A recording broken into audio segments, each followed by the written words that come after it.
are watching indianewstamil.com.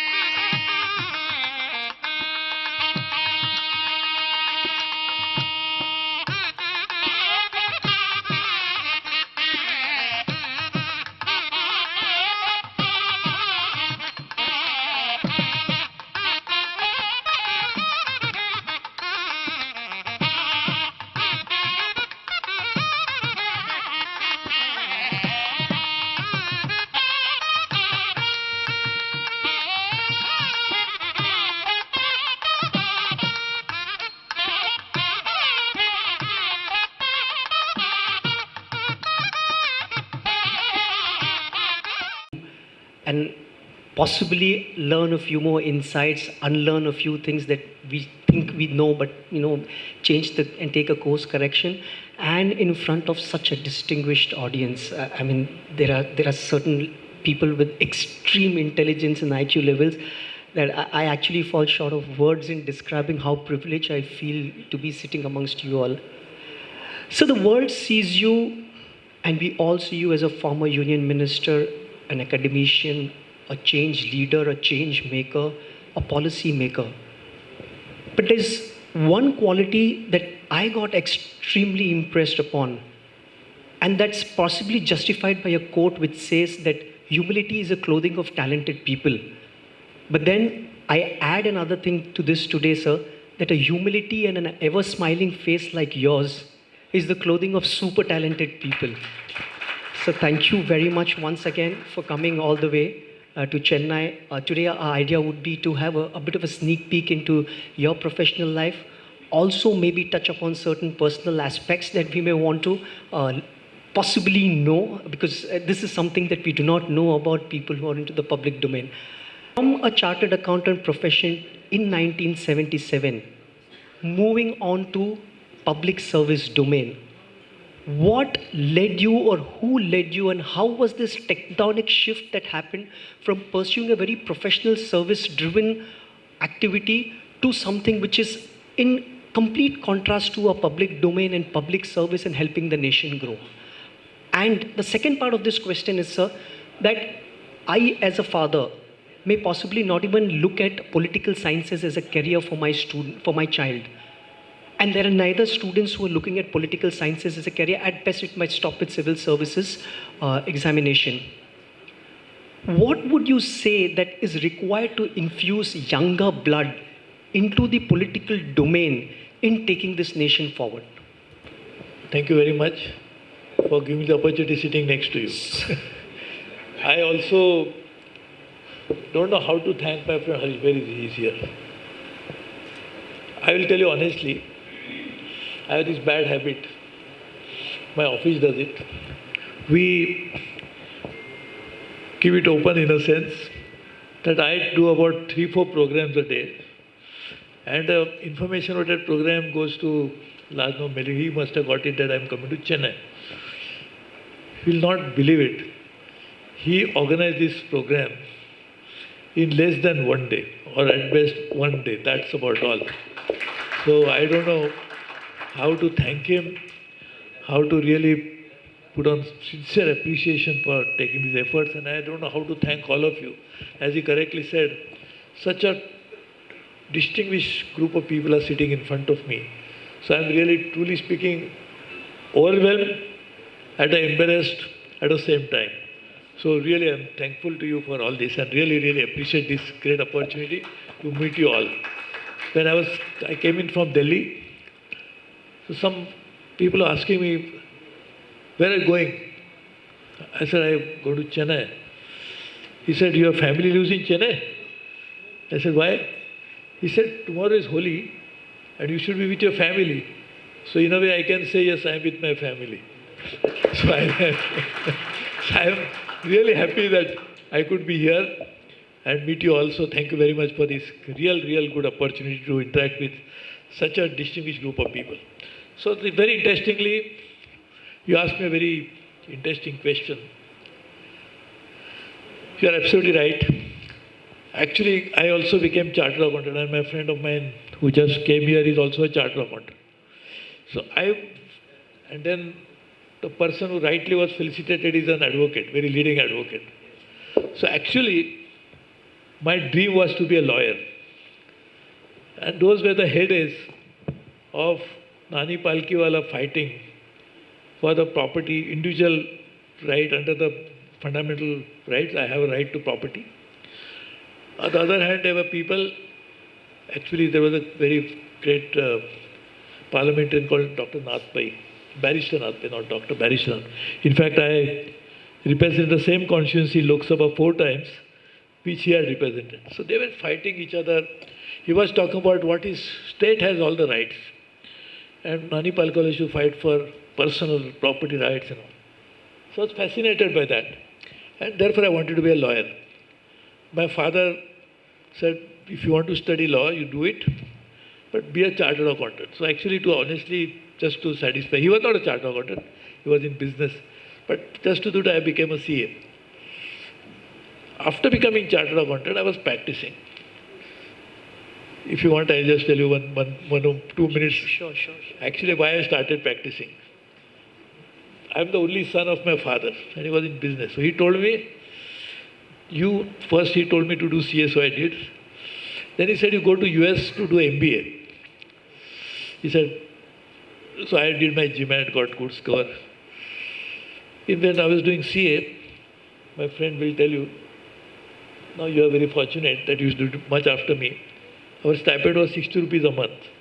But the firm where I was doing my articleship, he was very generous, so he was getting 80 rupees a month. So that was my income. So I said, my father, you had already taught me so much. I will earn some money. At that time the dollar was 5 or 6 rupees per dollar. Now nobody will believe it today. All these things are things of the past. So I had needed about 50,000 rupees equivalent to buy economy class ticket to US and go there, and then I had got admissions into many good universities. Nowadays you don't get assistantship for MBAs. But that time, I'm talking about 77 exactly. So I said, okay, I'll go and do that. So to earn that money, I didn't want to do a job. That was my decision from the first day. I will not do job. So what would I do? So I started practicing because I had just become chartered accountant. And that's how I started. And then it grew so much that I had more than 1,000 clients who could never go to US.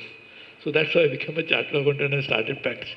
So there, I was never interested. I was always interested in politics, but never wanted to join politics. I used to go and listen to speeches of the stalwarts like Atal Bihari Vajpayee, George Fernandez, and all of them.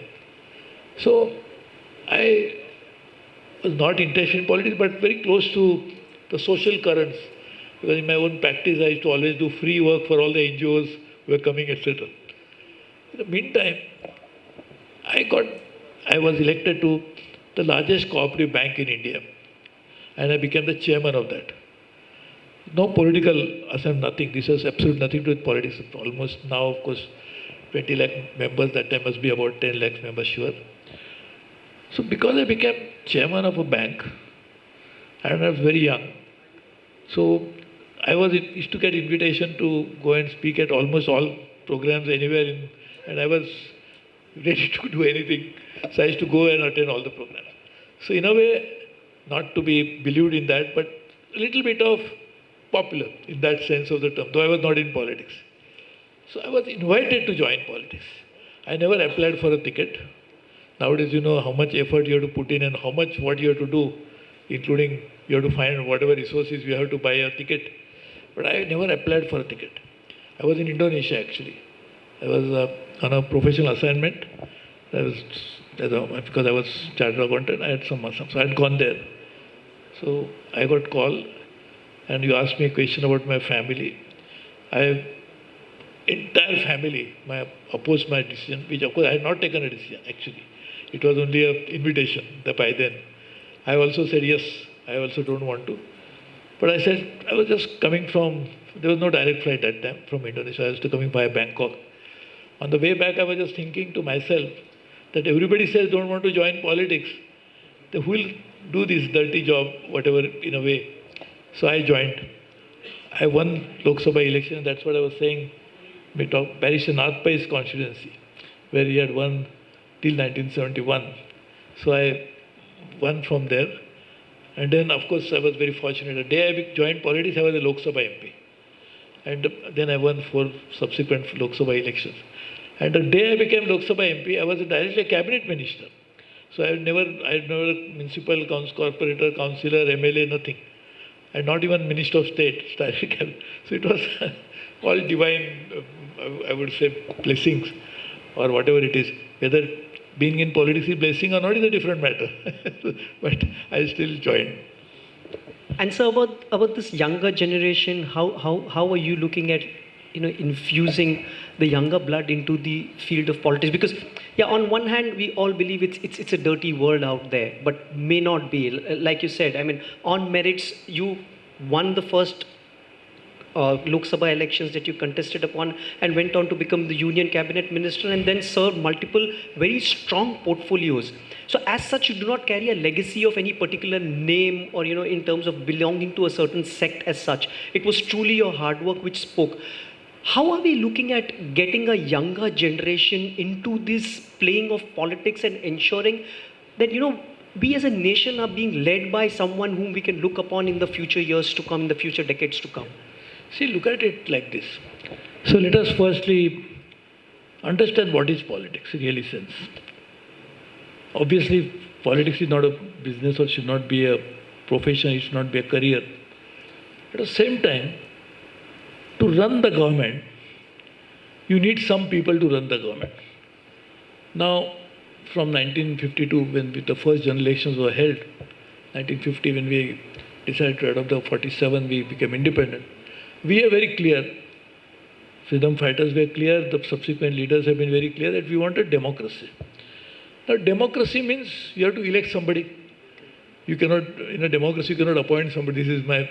So that means elections are necessary. Now, elections are necessary, then we also have accepted a multi-party democracy. So, some party you have to join and do that.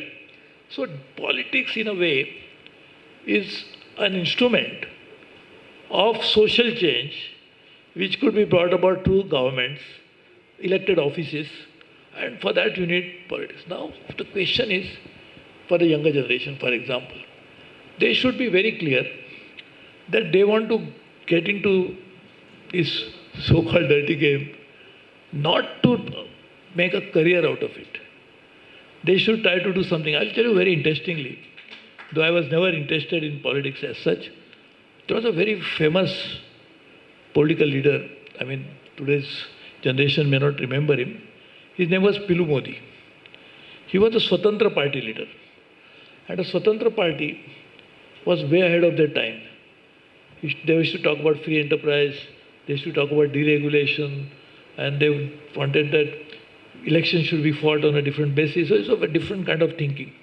So this Pilu Modi, and exactly 1977, incidentally, was a year when the first election was fought after emergency. From 1975 to 1977 was emergency. And in that election, Janata Party won. And Swatantra Party was also merged in Janata Party. Though I was not in politics, but I had fought against emergency in a small way. So, Mr. Pilu Modi became a good friend, though he was many years senior to me and a great leader. His brother was Rusi Modi, who ran Tata Steel. The Modi family is one of the fantastic person. He was an architect. He told me that you should join politics. I said, I have not. But he told me one very interesting thing. Join politics, but never make money from politics. You must have something outside politics. So he said, I am an architect. You have just become chartered accountant, so practice well. So I said, but you are asking me to join. So what is important is for the younger generation asking me, this is some system we don't have in India. Wherein how do you make sure, like for example, we all know politics has become so expensive. Getting ticket, fighting elections, then servicing your constituency, it's a very expensive affair. And not only in India, it's in US also the same thing. US in fact have their Lok Sabha, equivalent of Lok Sabha is what called House of Representatives. Elections every 2 years. So the moment they win the election, a congressman, he's starting campaign to fundraising for the next election. So he's all the time involved in that. So now we have to find out a structure for the younger generation, what the question you're asking me. How do you insulate these people who are coming with a lot of enthusiasm, romanticism, with idealism, those who want to join politics? How do you make sure that we can keep that flame alive? Otherwise, see what happens is you go out to do something good and system consumes you. Then the whole purpose is lost. It's like a body living, but soul has disappeared. So I think that is why we have to create a proper structural system. This is a time we must think about election financing. It's a time about political parties functioning, and all of that we must sincerely and seriously apply ourselves to it.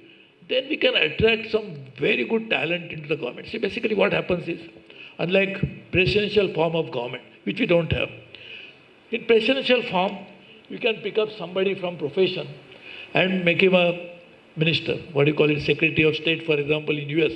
Of course, the present Secretary of State was a senator. But you can pick up anybody, a businessman, an academician, and start him to run. In India, you have to be a member of parliament to be a minister.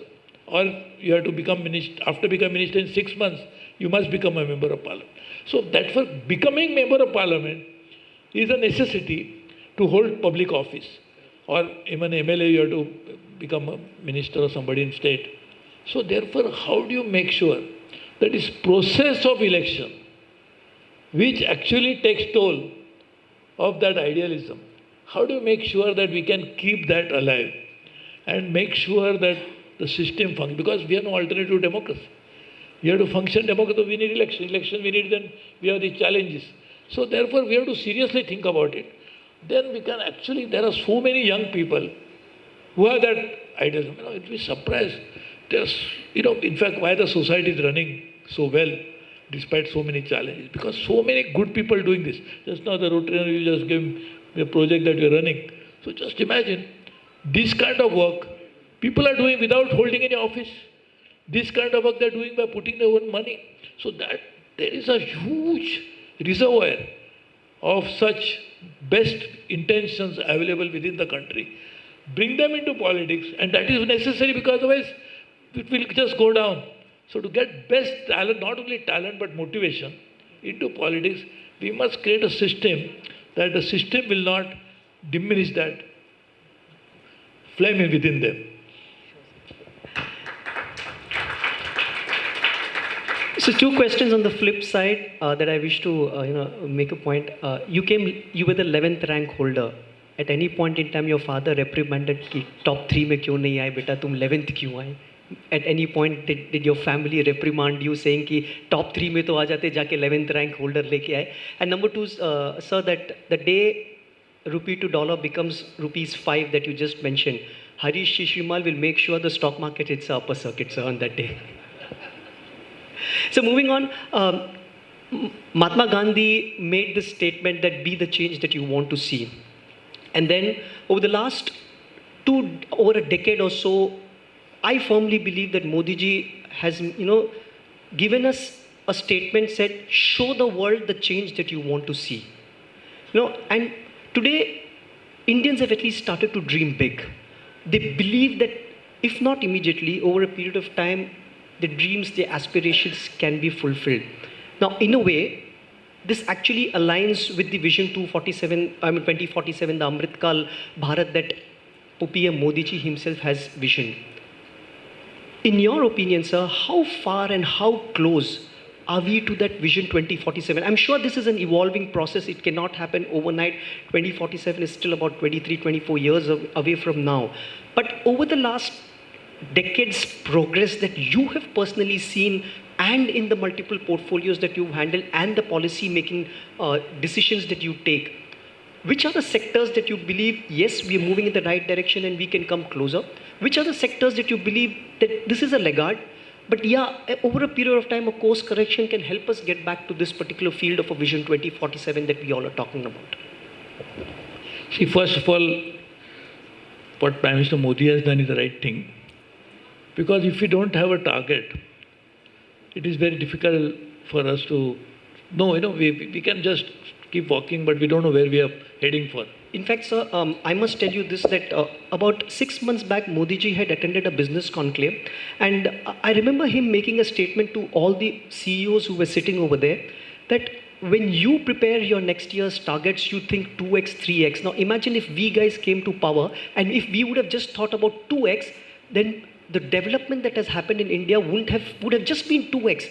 We are thinking 100x, 200x, 300x. So don't set a target. Don't have that fixation in your mind that if this target is achieved, we'll be happy. It's a never-ending process, and it needs to keep going on and on.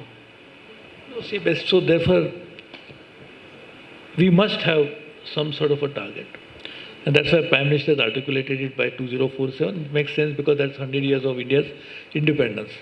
So where we should be going. Now, one part of that, it's a abstract term that we have to be a developed nation. What is developed nation is something which has to be, then we'll have to put in a lot of details into that to understand what is. So, for example, whether it is per capita income, whether it is quality of life, whether it is kind of infrastructure we have, whether it is full employment, that everybody will be employed, whether it is something that is far, far better than what we have today. So we'll have to put that to the abstract idea, but it's always the case. First you have to put the abstract idea, then details keep coming.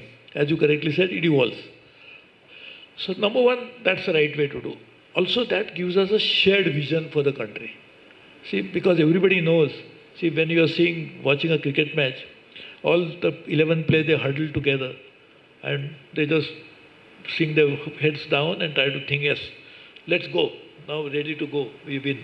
So I think that is what it is, that shared vision helps people to know that we have to do this. Now, as I said, what is meant by that is very important to understand how soon we'll go there. Once we define that, then we'll understand which sectors will achieve that and which sectors will lag behind, as you asked me. But let us look at it like this.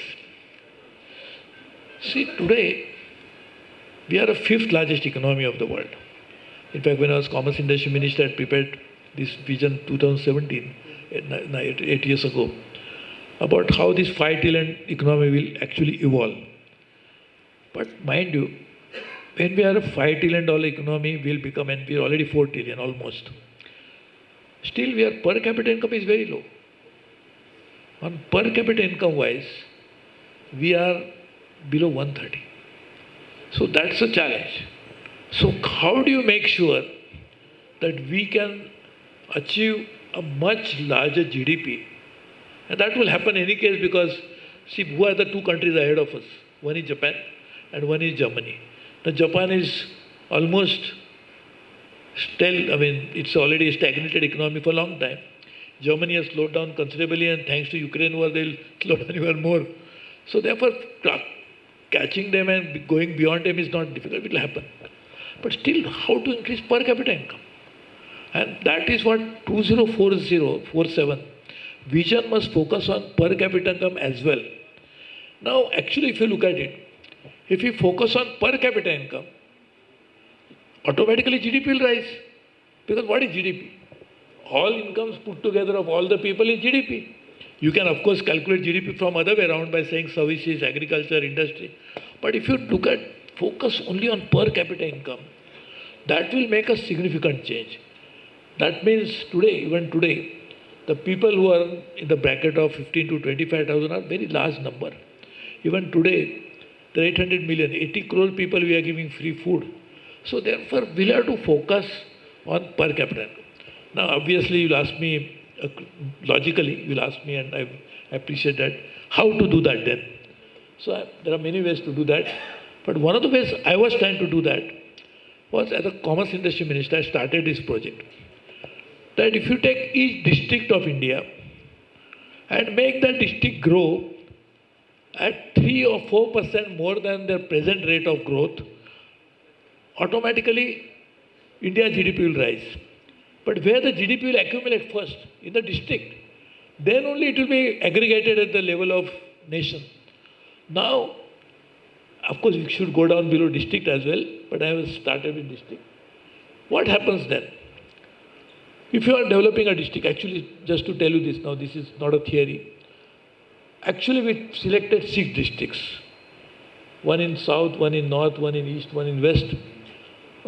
East was Muzaffarpur in Bihar, west was Sindhuga Ratnagiri in Maharashtra, south was your neighboring Andhra Pradesh, Visakhapatnam, and north was Varanasi, Prime Minister's constituency, and one Solan district in Himachal, just to understand that these are all not hilly districts, but one hilly district. And Indian Institute of Management was tasked to prepare the report because baseline is important. How do you know we are grown at 10%? मेरा income बहुत बढ़ गया फिर पहले कितना है मालूम ही नहीं था. I go and tell my wife I am earning more, but she is saying I never knew how much you are earning. So therefore baseline is important. So therefore you prepare, we prepared this. You'll be surprised. Actually that project should have continued. The first results were fantastic. We could actually see that by focusing on local resources, how do you develop a district? Local resource, because we are not going to develop district in Bihar by importing from Tamil Nadu, right? We are not developing Tamil Nadu by importing from Orissa. So that district, and not even adjoint district, so you will develop district. So district resources, which not only means natural resource, but also human resource. So you'll focus on people. We'll find out what kind of jobs and what type of activity can be carried out there. So automatically per capita income will rise. Secondly, most importantly, the local administration. Today, see, if you look at the administrative setup of India, we have every district, we can call him by different name. There's a head of district. You call him district magistrate in some states, you can call him collector in some other states and whatever. So that structure was created by the British. Why I call it collector? Because their job was to collect revenue, land revenue.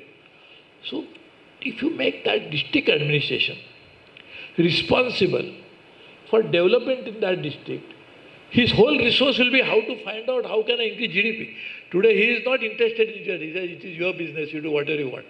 It is now exactly the opposite. His confidential report is going to be dependent on how far he has progressed on that. And to do that, he will try to help all the enterprise, all the entrepreneurship there. He will, and of course, as I said, the idea was in that also, how have you helped local employment? So we have done that. And employment, again, as I said, abstract. Like Vikasit Bharat is an abstract issue. What is employment?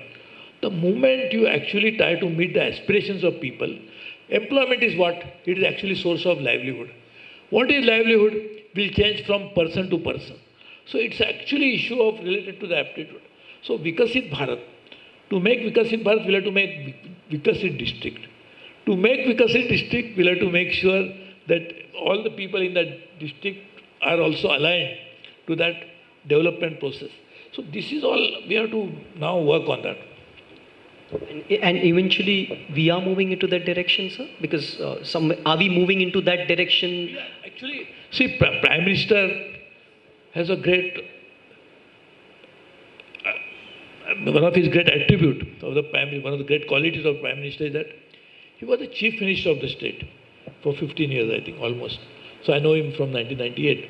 So one of the advantages of Prime Minister is, whenever he announces a scheme from Red Fort on the 15th of August, or some of his speeches that he does in between, he always sees how that can be implemented at a grassroots level. So he has that clear understanding. But I think all other ministries had to also join hand, all the states must join hand. And I think we can keep this not as a political issue, but as a truly developmental issue, in which this is something which is so sacrosanct that will not, like when the senior lawyer, when they're climbing up, they removed their shoes and came up, right? So because they felt that this is a very sacrosanct place, I should not enter it by what I wear it for going outside. So if we can keep this mission away from politics or above politics and try to make this as a shared vision. Now, that's what the Prime Minister's idea was when he said develop country by 2047. It's a shared for all countries, all countrymen and women, of course. So why not we make it as all party? It's something where we have to work on that. Sure. Actually, I'll just tell you something interesting. Sorry, I'm just saying. No, absolutely, sir. Now, again, you'll ask me a question how to do it. See, I was a power minister. 18% power shortage. Nobody, and every state was giving free power. There was a competition. You give 1 rupee, I'll give 2 rupees free power. Actually, I went, met all the state chief ministers. I met all the opposition leaders in the same state. Nationally, of course, I was meeting everybody all the time. I had 1,500 road shows. And convinced everybody, including here. Jayalalitha ji was a chief minister. She agreed to stop free power. So that was the only time we could stop free power all India basis. 2014, we lost election. Atalji lost election. The first decision that was taken by, at the same time there was a simultaneous election for undivided Andhra Pradesh. Mr. Y.S. Rajashekar Reddy was the chief minister. He became chief minister. So he took oath in front of lakhs of people. And he had done a big padayatra during his campaign when Chandrababu was a chief minister. Chandrababu was a good ally for us, like Jayalalitha was. Jayalalitha ji was. All of them, we worked together. So first decision he took was, he signed a file. First, just after swearing in front of people. The free power is started. Then all of the states started. Why I am giving the example is, it's possible that we, and now Jayalalitha ji, Chandrababu Naidu, Kerala, all this, they are not belonging to, and I was belonging to the smallest party. So, but I could take all of them on board and actually make them agree. It is not easy. It's very difficult for a chief minister to say, I am not going to give free power, which is already been given. It is like somebody who is already drinking and to say, now, you are not going to drink now onwards. It is not possible, right? But that we could do. Fantastic, sir. No, discoms which were once upon bleeding, have had a complete turnaround story in themselves. So I'd like to touch upon a very contentious topic which has been a hot political debate over the last 2 to 3 weeks, especially for Tamil Nadu, which is the NEP, the education policy. Now, you've been very, very strong advocate about having a complete revamp in the India's education curriculum, making children more future ready, because it's a very dynamic and an evolving field. What we learnt in maybe 1980s and 90s may not still hold that much of relevance, and we need to keep evolving. What are the sweeping changes that NEP proposes to bring about? And number two, why is this third language row becoming larger than a blown... It's becoming such a topic that even someone who didn't know about what the third language policy was all about suddenly has started wondering and scratching his head that does it even make sense for me to get and know a little more about this, or we just stay out and let people play politics over this particular issue? Firstly, the new education policy is a well thought of document. In fact, I'll just give a background. To come out with the new education policy, the process had started when Dr. Manmohan Singh was the Prime Minister. After Modi ji became Prime Minister, he made Dr. Kasturi Rangan as the head of that committee. Dr. Kasturi is my very dear personal friend. In fact, when I was looking at another most controversial project ever, interlink of rivers, and that time again I had 5,000 road shows to actually bring in mobilize public opinion in favor of it. So, Dr. Kasturi was part of my team at that time. He had wild consultation, everything. So process was very transparent, very participatory, and as wider consultation, they had already done that. But secondly, in new education policy, there are some very welcome things, like you asked me. For example, in US and in many other countries, you can study, for example, medicine and music at the same time. Now, in India, it is inconceivable. A medical college is 100 kilometers away from the music school. Music schools are not to be seen much except in Tamil Nadu. Fortunately, they are there. So, something like this, new education policy enables you to do that. That you can do major in one area, minor in another area. You can get credits on what you are doing somewhere else for your major topic. All of that is possible. So this is one of the fundamental and important element of that. Secondly, It was not a case, early education system. I mean, I studied my up to 11th, and now it is now 10 plus 2 plus 3, that is 11 plus 4. So, till 11th, I studied in my mother tongue, Marathi medium. Now, new education policy allows, or rather allows means facilitates or enables you to actually do your education curriculum into your mother tongue or your local language. In Tamil Nadu, for example, in Tamil. So this is another very important element. Of course, this focuses on vocational education. It focuses on education which is not a isolated idea, but it is linked with real life situations, linking with industry. So there are some very good elements. And teachers' education, which is one of the very key part of that education policy. Because we think, I studied once and now I've forgotten, so there's nothing to do with education. So ongoing education. So that is another element of this. So these new education policies are very well thought out, very well discussed and coming out of a lot of consultation. So it's a document come out like that. And this third language? See, I actually speaking, this is a preference everybody should have. I mean, see, basically, English is a link language which links us to the rest of the world. Hindi is a link language which links us with the rest of the country. So it's a link in any case.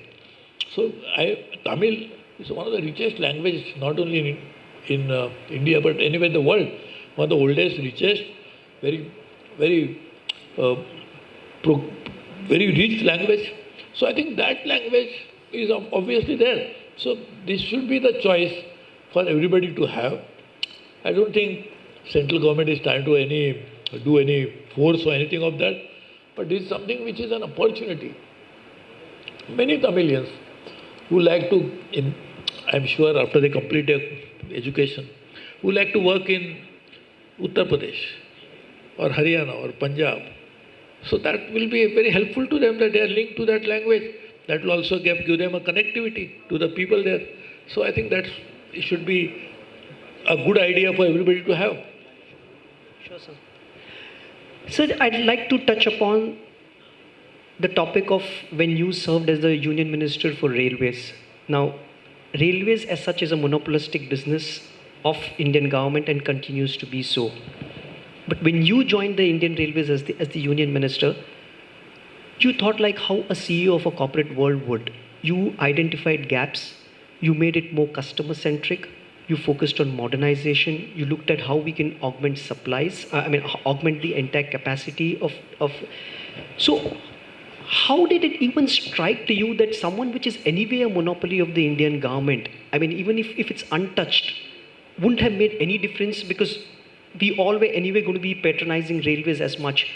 How did you think like a CEO, and did you don a hat of a CEO? Because I also read in one of your interviews, sir, that you went further down and delegated all the responsibilities to the GM.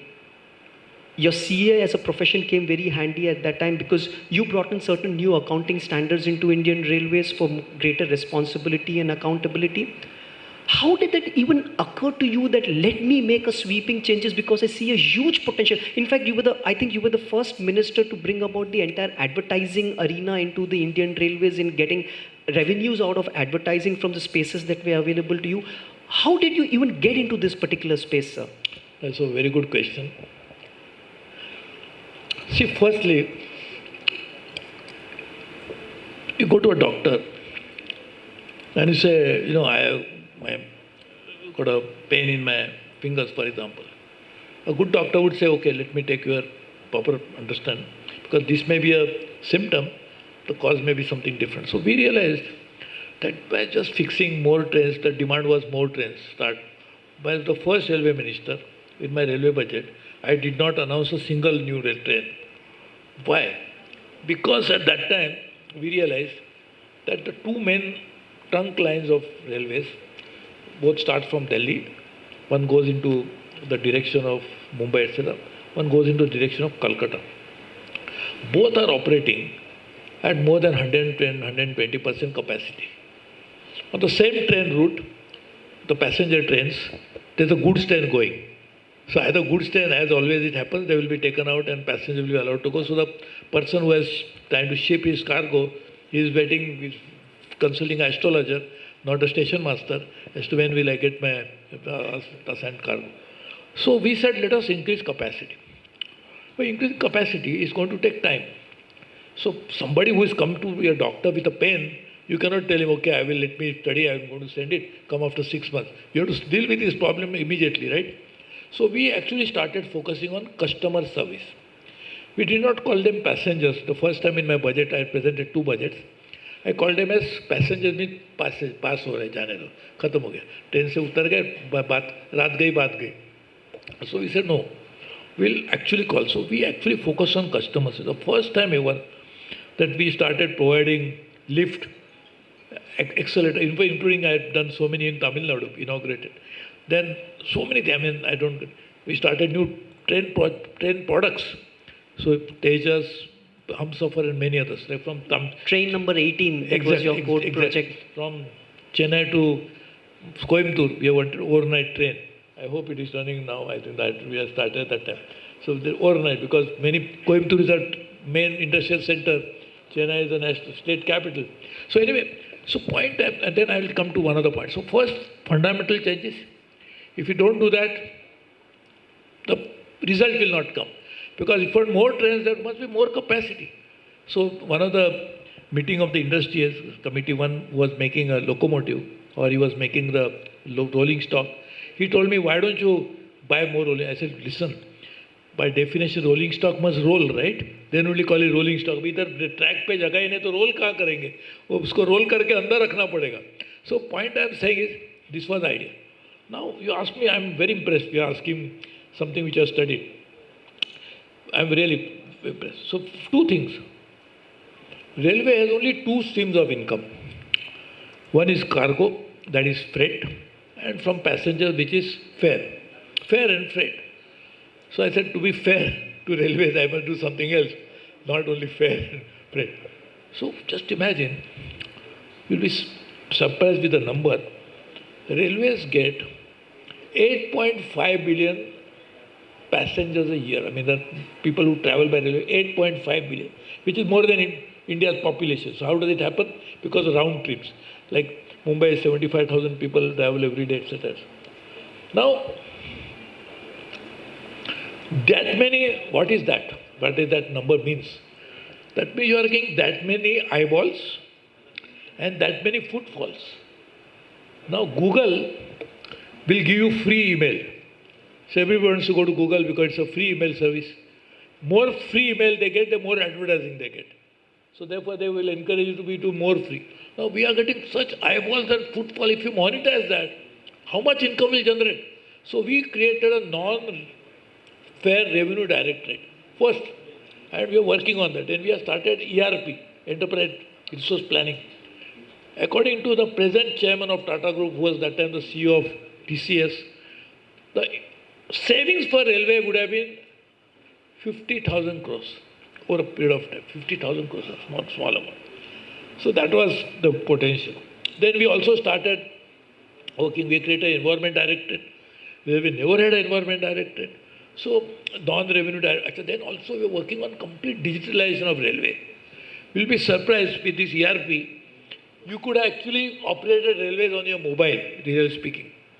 Not everybody will access, of course, but that information, that to that extent, digitalization would happen. So we started working on all this. We talk about accounting. Now there's a chartered accountant sitting there.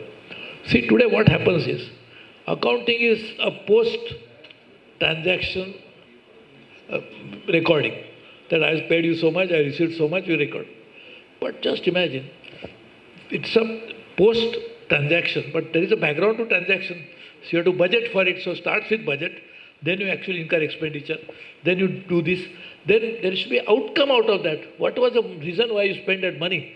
So I wanted to catch that entire sequence of event, right from budgeting to the outcomes. And therefore we wanted an accounting system to be robust enough to do that. So it was not just changing single entry to double entry, it was actually catching into that. And then the MIS is available. You get management information system to make correction. In fact, I started something else in the railways, was online real-time complaint redressal mechanism. So that was, of course, fascinating. Nobody in the world can do that. when I became subsequently aviation minister, as he was saying, I asked aviation minister, so no, we cannot do that. But so airlines cannot do that which we are doing in the railways. And by doing that, one is of course customer satisfaction. But more importantly, we could know why the complaints are coming. If the complaints are coming for catering, that means there is something wrong in catering. It is coming only from South India, something wrong in that general manager responsible. And we delegated this power, as you said, because that with delegation comes accountability also. I want to delegate it below the general manager to the DRMs. By then I resigned when there was an accident. But sir, at the same point in time, I touch upon another monopolistic business that is currently in India, which is the airlines business. Airlines seemingly is much faster and a safer mode of travel, but the kind of environment that we are currently operating upon, where on one line the airline industry is bleeding way too much, there are not many who want to step into this particular stream of business. Yes, as a civil aviation minister, you did a fantastic job of getting the UDAN scheme working and going, and therefore we have an amazing regional connectivity today, which was once upon a dream, not only for us, but also for the people who were living in those smaller towns and tier 2 cities, if I may call them. How does one look at the airline sector? Because is it going to be sustainable, viable? Because if a single player is dominating a market share to such a huge extent, followed by the next one, then yes, there is a scope and possibility to catch up. But that person is also not going to stop, and he's going to keep increasing his market share, which eventually leads to 2 or 3 players only. And therefore, we, as someone who's patronizing airlines, feel that somewhere the cost versus the benefit is not justified. Is there a time coming where we'll see airlines becoming more evolving, becoming a much economical mode of transport for India? See, it's a very paradox that airlines are not there, then airports cannot be there. Because why will be an airport if there is no airline working? If there is no airline, then there's catering, people who do this catering for them, they will not exist. There will be so many others. Airline manufacturers, aircraft manufacturer will not be there because there is no airline. So airline creates that ecosystem which makes so many thousands and millions of jobs globally to function. But this a paradox is, despite that, airlines hardly make any money. Correct. Now in India, that's a little bit of a unique situation in which one airline has so much of a dominant share that they obviously make money. So we have to find out how more people will come. But at the same time, as I said, airline is not a very profitable business, barring now in this case, yes. But otherwise, you can make money, but it can go through turbulence many times. That we never know where you enter the air pocket for an airline. Of course, you'll be surprised, like in even US, which is the biggest aviation market in the world, the government had to bail them out many times because if aviation stops, the airlines don't fly, then the entire US will come to standstill. So therefore they had to bail them out because sometimes it's not making enough money. So now we have to develop that proper system. So we are working on that actually.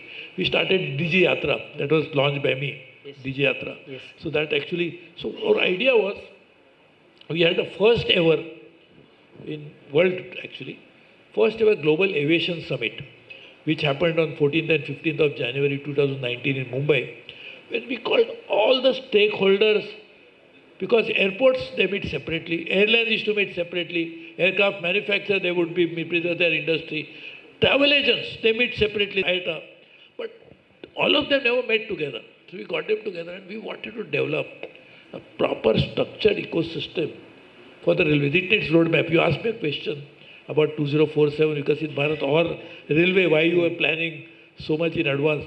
Same thing we are trying to plan for the aviation sector, so that, as you very correctly pointed out, that monopolies will not fleece the people. So like this time there was a Kumbh Mela. Yeah. The flight was costing 50,000 rupees, economy class, from Delhi to Prayagraj. So this was more than Delhi to London. So just imagine. So this is something and now because it's a deregulated market, the government has hardly any control on that. So airlines can charge. So the regulation is only happens in terms of airport, etc., etc. So we are preparing that kind of, we have not completed it, but we are trying to create a complete ecosystem mapping and understanding what needs to be done, and even sequentially what should happen, parallelly what should happen. We are working on that. Sure, sir.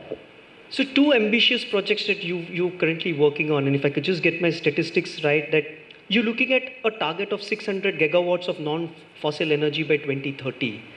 And the second is even more ambitious and a very hard task at your hand is the interlinking of rivers in India. How much progress are we making in both these directions? Sir, before that, Harish, we have time, right? And are we running against time? Another 5 minutes? Okay. So where are we on both of these ambitious, very bold projects, both by Government of India, and you've been in the think tank over there in terms of policy making and policy framing over there? No, actually, as told you, I came from Delhi. So yesterday only, we had a program which is organized. I had a founder of a think tank called Council for Energy, Environment and Water, CEW, which now has about 353 plus researchers. So we had organized this program exactly on this issue of how to reach that target, because after I did that Electricity Act and I changed the power sector from 18% power shortage, we became power surplus. And now, because reform is not something, it's an ongoing process. So we took a reform holiday. So now there is shortages might crop up again. Now the choice is, should we do fossil fuel or we should do clean energy? Now if you do fossil fuel, we have coal reserves. Gas, of course, we have to import in any case because we don't have enough gas. But if you do renewable, and renewable is infinite source, it comes from not only solar, non-solar renewable energy, so many, but of course, time is short, I will not get into that. But so now, if you can make clean energy and make it from 600,000, it is possible. Yesterday we worked out on all that, whole day program was there. And that would ensure that climate change issues also will get addressed. Because today, the greenhouse gas emission, which is cause of climate change, is actually coming from fossil fuel energy. So if you can do that, will be a great thing. We can create more jobs. In fact, that was a research which CW has done, that we can create more jobs from renewable energy than from fossil fuel based energy. So this is one part. Second, on interlinking of rivers, see, this is something which is a wrongly nomenclatured idea. It's actually inter-basin water transfer. So if you have a basin which is, say, Ganga, Ganges, or Brahmaputra, or Kaveri, you have water flowing into only that basin, and then finally it reaches the sea. Suppose if we actually, Brahmaputra for example, when you go to Brahmaputra, you think, are you near the ocean or near the river? It's such a gigantic river. Suppose we transfer some part of the water, which is actually causing flood and creating so much of havoc with the lives of people, because river is flowing in its own course. People have gone and stayed there. So people are encroached. River is not trying to encroach upon you. There is no flooding. Flooding is a natural phenomenon. It actually helps the rejuvenation of soil. It brings richer soil from the mountains and actually makes soil more fertile. But unfortunately, this is a situation. So we transfer that. One country, some part of the country like Pennar Basin in south has hardly any water, whereas the basin in Brahmaputra has 18,000 cubic meter water per capita. So that is causing havoc there. It's causing havoc here because there is a drought situation here. So the idea was to transfer from one basin to another. And Tamil Nadu, not even one river actually originates in Tamil Nadu. So you have to depend on other rivers. This country is one. All 28 states belong to one union. So why not we do a water planning, which will ensure that every country will get its power. In fact, the same, again, Jalitaji was the chief minister. When I went all over, Kerala had opposed this, my idea, except all other states had supported it, this interlinking of rivers. So she said that we have got complete confidence and you please go ahead, because this will help my state, Tamil Nadu. So some people used to ask me at that time, are you from Tamil Nadu because you are trying to do this? I said, yes, I am an Indian, so obviously India means Tamil Nadu is part of India. I am a Tamilian also. I am Tamilian, I am Hindu, I am Marathi, I have everybody. So this is the idea. And this would have resulted in more navigation. it would have resulted in more hydropower generation, which is clean energy, which have resulted in at least 35 million hectares of new land to be irrigated. It would have resulted in flood control. It would have created more tourism because people, it's a river cruises are very popular. Even China has huge river cruises going all the time. So this could have been a brilliant idea. Last question, given the paucity of time, sir. Actually, two, and these are on the personal side. Is there a bucket list of ambition that Shri Suresh Prabhuji feels that this is something I want to do it and I will do it? That's part one of this question, sir. The part two is, do people like you who are into the public service domain have a work-life balance, or it's a complete work-life imbalance? I mean, you completely say goodbye to your family and maybe meet, even tomorrow is Holi and you're over here. So is there a work-life balance for people like you who serving the country, who looking at the growth of the country? Is there anything called work-life balance for you all? So firstly, what you asked me, second question, I'm doing unholy thing by not being with my family. So you're right. So I'm an unholy person. But so actually I try to do that, but luckily my wife is most understanding. She's married to me 41 years, so she should get whatever the best available price in the world for being so considerate and so adjusting to me. So that is for sure. Now what I have not achieved, you can say, I think the best achievement one can achieve in one's life is to be a good human being. That's, I don't think I have achieved at all. So that is something which I think I have a long way to go. And one of the reasons why I want to be away from politics, I want to give some time to spiritualism.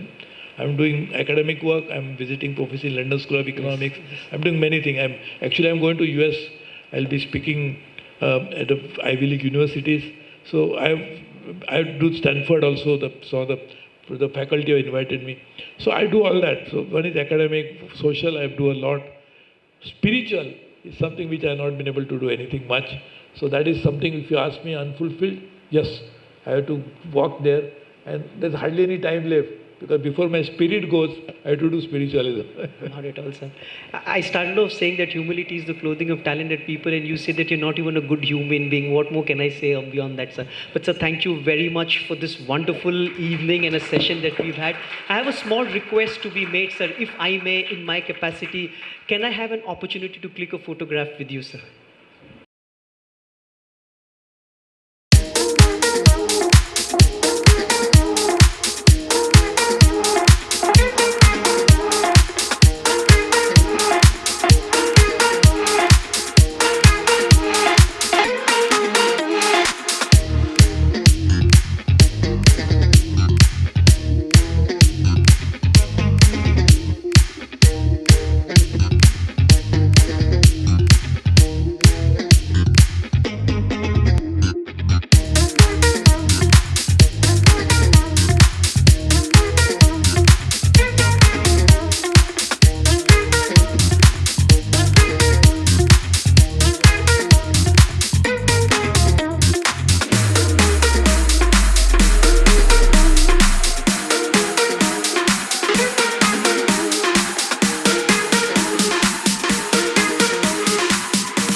are watching IndiaNewsTamil.com.